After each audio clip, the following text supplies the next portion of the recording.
Hello, everyone. Welcome to the Wonder Series. Yes, it is Wonder Series Wednesday. This is your weekly chance to wonder how life could be different if you looked at it from another perspective.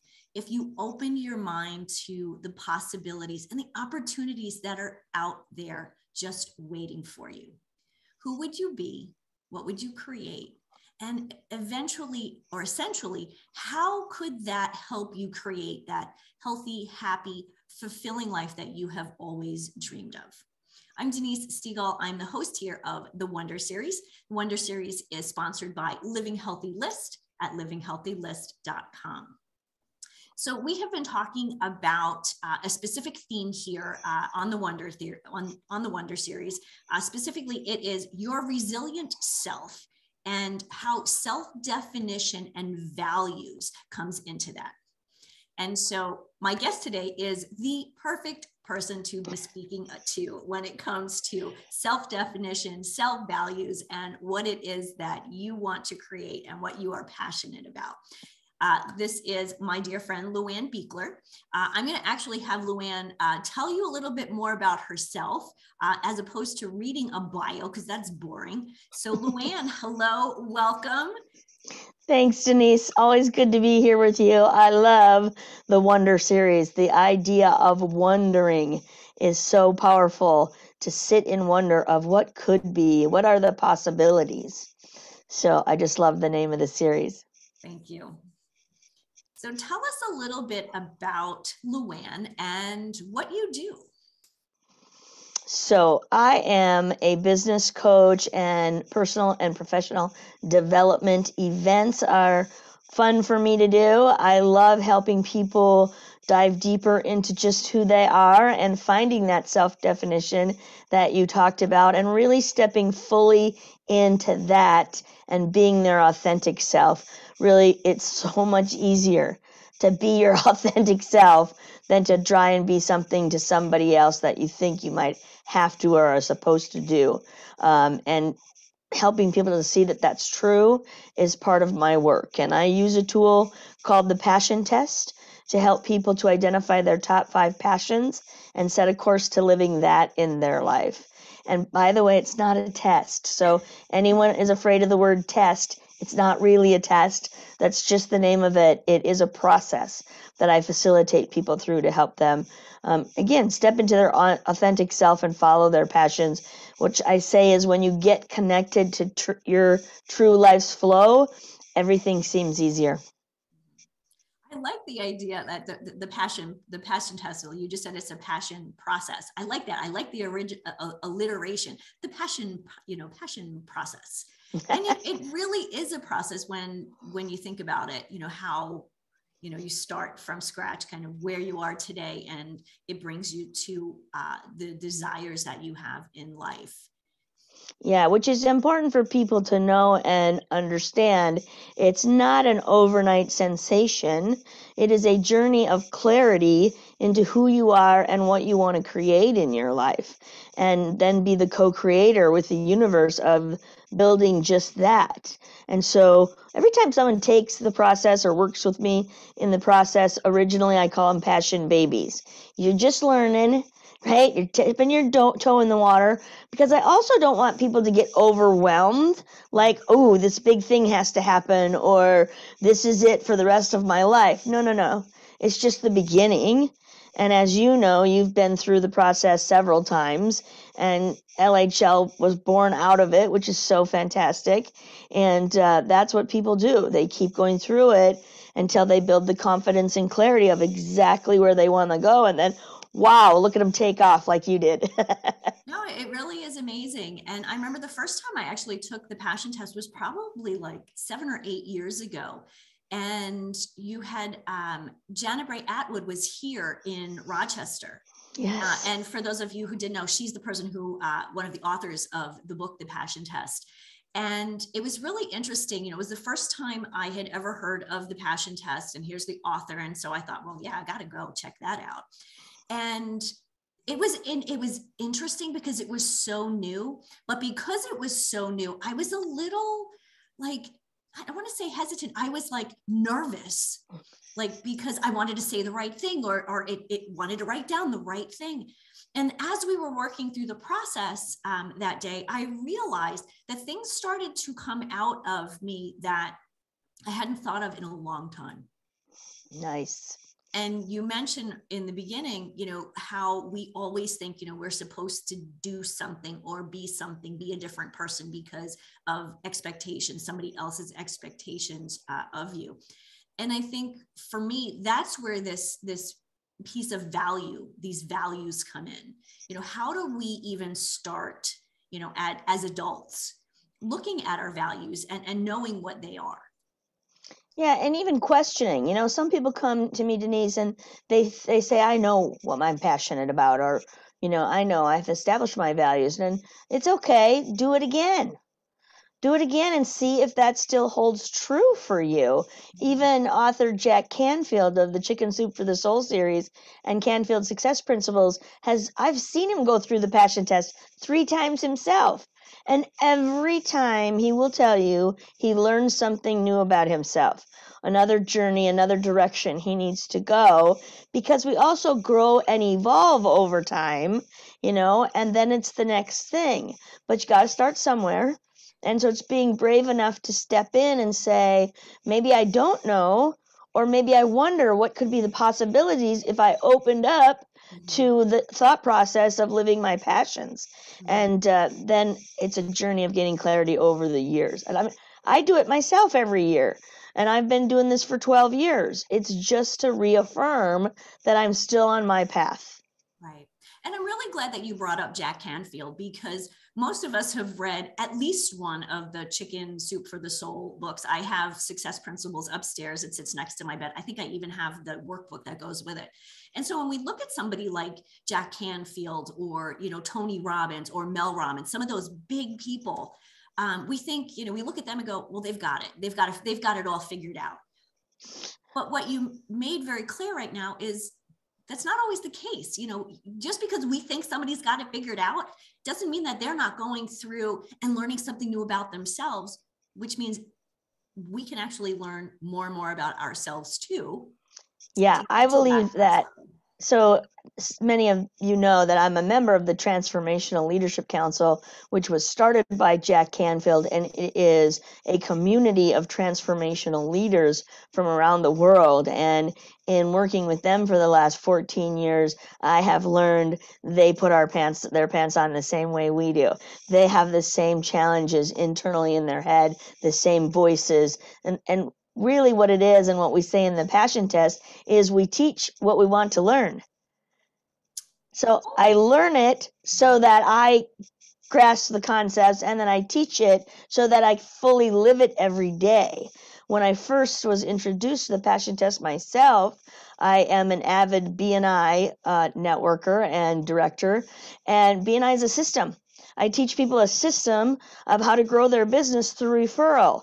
And I'd been doing that for many years. And I saw the passion test and I went, it's just a system that I can teach people a new system to live a new way in a positive, joyful, fulfilling way, following their passions and living with more joy. I'm like, I want that. So I'm going to do it for me. And then I'm going to teach others so I keep living it and stay in it.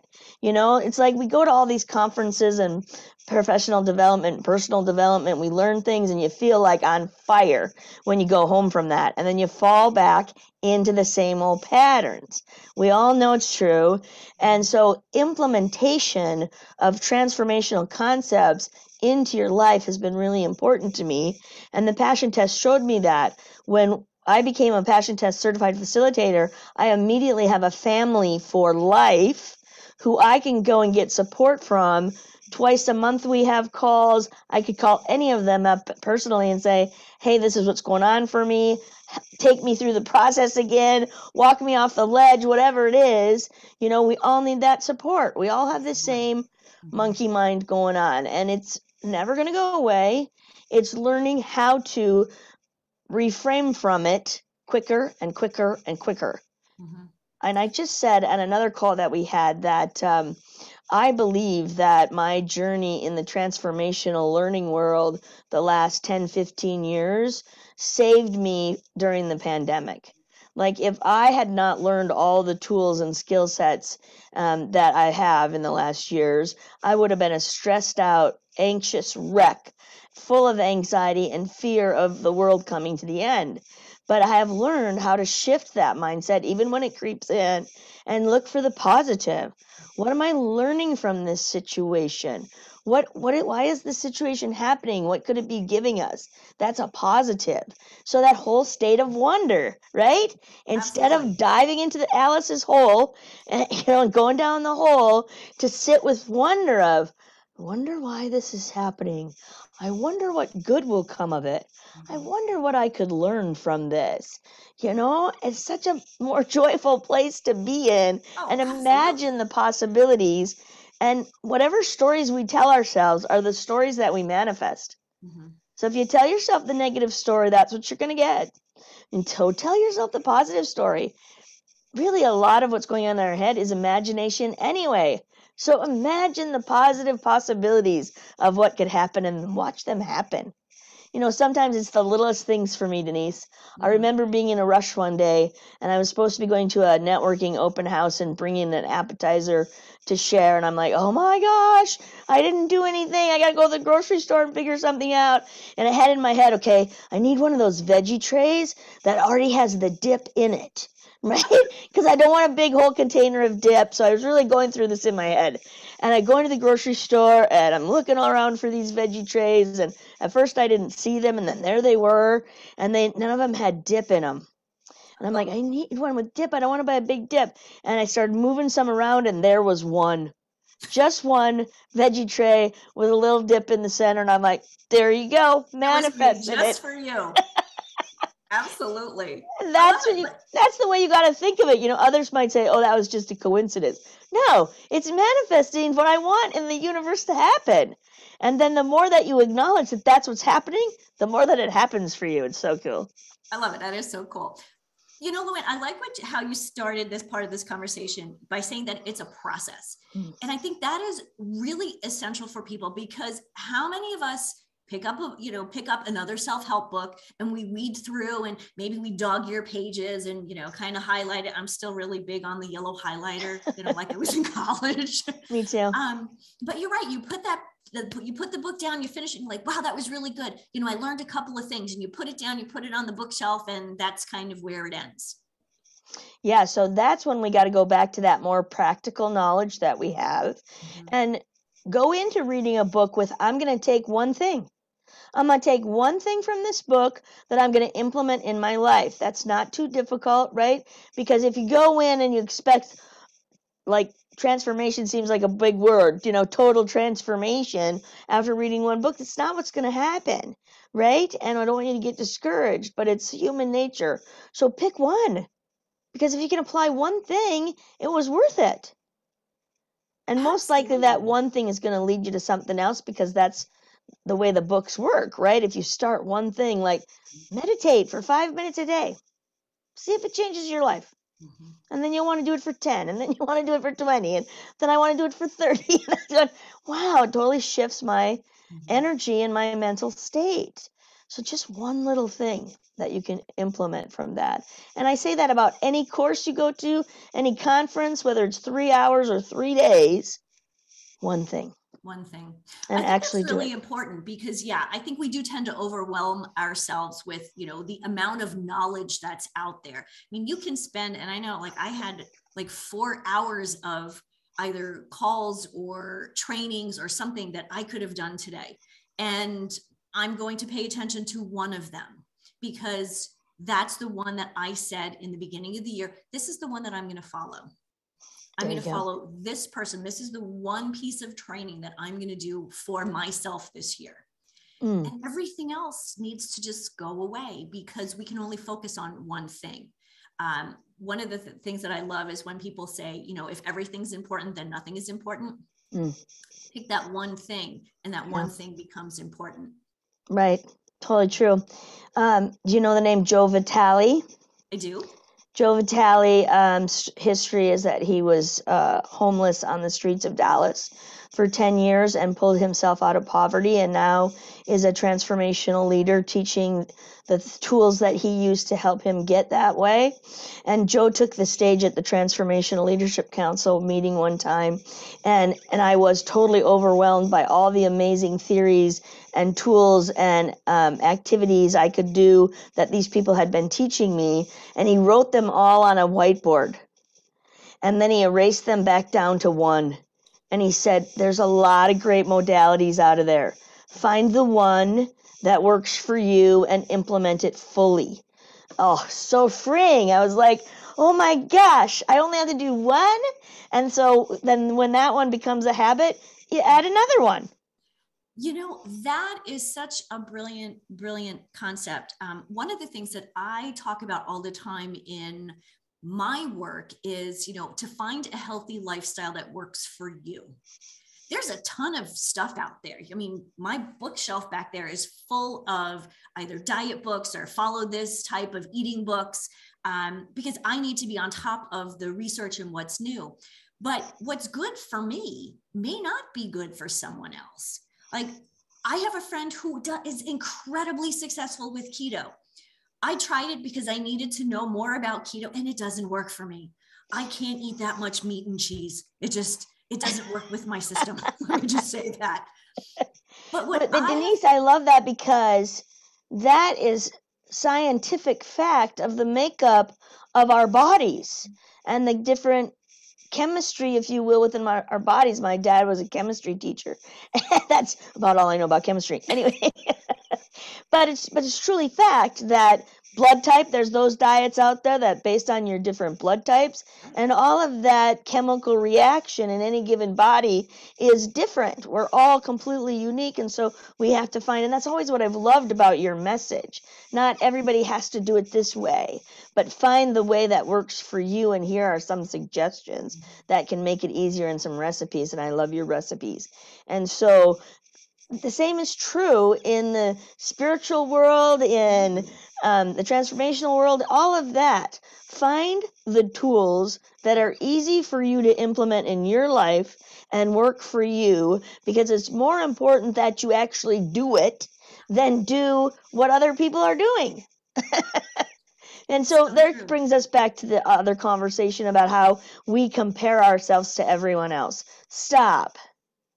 We're absolutely 100%, each and every one of us, unique individuals. Even though we're two Caucasian white people, we're just completely different. Yep. And the same is true across the board. So what we do in our lives spiritually, how we feed ourselves, what have you, needs to be right for us. And again, that's having the confidence in knowing just who you are, who God designed you to be, following your purpose, your passion, and being able to own that and stand up to the pressures of what other people are telling you you should or have to do. No. Do you. Be you. Be you. That's it, that phrase right there, be you. One of the things that keeps coming into conversation this week, which is interesting, is the be piece, being you rather than doing things. It's just be who you are.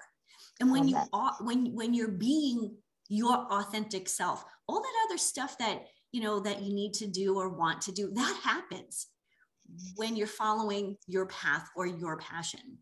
That's right. I find that time and again, whenever I get away from who I am and what I love. And, one of the things that I love to do is to write. I love to write. When I was in high school, that's what I wanted to be when I grew up. I wanted to be a writer. I wanted to be a journalist. Never thought about writing a book, but guess what? I've written articles. I'm a writer. I just wrote a book that comes out in March. Nice. Wow, I'm an author. I actually am doing the things that I wanted to do when I was younger. However, in the last couple of days, other things have kind of gotten in the way of my joy and my passion. And I had to step back and say, okay, hold on a minute. What is it that lights me up? And I think that's a big piece of knowing your values, like when it just comes to you, like you just know what lights you up. Yeah, so I want to speak to the words passion and values, because I see them as the same. And so I use the passion test work in businesses to get them to that mindset, but ultimately what we're creating for the business is their core values. And so we all know that businesses should have mission, vision, values, but not everybody has them, and not everybody implements and applies them, which again, we just talked about the importance of that in our lives. The same is true in your business. And so really we're establishing core values that then make the decisions in the company as well, is that we make every decision in alignment with those values, as does every employee, which creates culture around those core values. Very cool. And it makes those decisions so much easier. So much easier. And there's no argument. There's no question, because you can compare them to that. Okay, so is this in alignment with our core values? No, it's completely off the charts. Why are we going down that path? It's a waste of our time and money, right? Let's keep in alignment with what we agreed to as to who we are and what's important to us. Here's a question when it comes to our passions and our values, our core values. Okay, so we know them. Is that it? No, it's not it. It's about living it every day. I often compare the passion test to the strength finder. And if you're familiar with the strength finder, it is a test that people can simply go online and take for about $25. And it helps you to identify your top 5 strengths or characteristics that you innately have within you. And that's very powerful to know about yourself. But the ultimate message behind the Strength Finder was, stop trying to fix your weaknesses. Stop it. It's fruitless, right? And in companies, we should play to people's strengths, which to me means you got to throw out the old job descriptions, and you got to look at the people you have and what they're good at and where they thrive, and give them those assignments, whether they match the old job description or not. Rewrite the book, right? But play to people's strengths. They're happier living in that space than consistently getting beat up for their weaknesses or having to trudge through them. Like, I am not one to sit and do research and write grants, but it was part of a former job description I had. And what did I do? Procrastinate. And then I ultimately went and found someone who was good at that so I could take it off my job description. And that's okay. That's the kind of out-of-box thinking we need to have. And so the passions are the same way, is that you need to memorize them. We use passion cards to put them in front of you every single day. So whenever you're faced with a choice, a decision, or an opportunity, you consistently choose in favor of your passions. So this goes back to my conversation about implementation. Implementation is so important. In the work that we do, we ensure implementation. When someone gets certified in the work, they have ongoing meetings following, so they're implementing. We don't just send them free again. We're like, no, we got 6 weeks of follow-up meetings to make sure you're taking action. And I work with clients for 6 weeks to 6 months to make sure they implement the processes, the tools that we recommend to really use the passions as a decision-making tool in your daily life, in your business, etc. And then you get into that pattern and it's a new habit. So I've done the passion test mostly for personal, though what seems to happen to me, I guess, as a solopreneur, they kind of blend. My business and my personal kind of blends. Do you recommend that, or do you recommend doing them separately? If you own a business, do the business, passion test for business, do the passion test for person.